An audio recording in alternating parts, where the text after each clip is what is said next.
Assalamualaikum teman maen, apa kabar?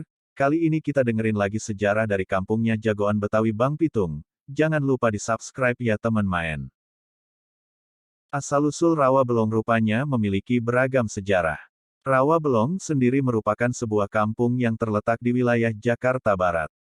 Pada abad ke-19, Rawa Belong merupakan bagian tanah partikelir Kampung Rawa berbatasan dengan tanah partikelir Rawa Kemanggisan. Untuk membedakannya, penduduk setempat melengkapi sebutan Kampung Rawa dengan nama tuanya, Van Blomesterjin yang kemudian disingkat menjadi Blomen. Singkat cerita, Rawa Blomen berubah menjadi Rawa Belong.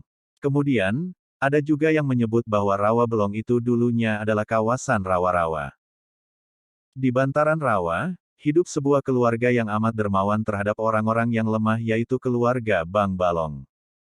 Bang Balong memiliki tanah yang luas dan ternak yang banyak.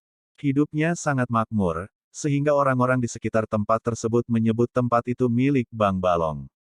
Penduduk sekitar yang mayoritas orang Betawi lebih fasih menyebutnya Belong, sehingga nama tempat tersebut disebut sebagai Rawa Belong.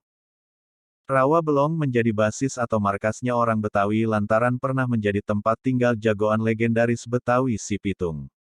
Termasuk jawara-jawara lainnya seperti Mata Hitam dan sastrawan Betawi S.M. Ardan. Persilatan Betawi di Rawa Belong Sejen Si Cingkrik terus mengalami perkembangan. Rawa Belong saat ini terkenal sebagai sebuah sentral penjualan bunga segar terbesar di Jakarta. Untung yang didapat dari pedagang mencapai hingga miliaran rupiah.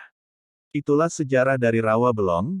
Terima kasih teman maen sudah mau mampir di channel ini. Sampai ketemu di sejarah-sejarah selanjutnya. Assalamualaikum.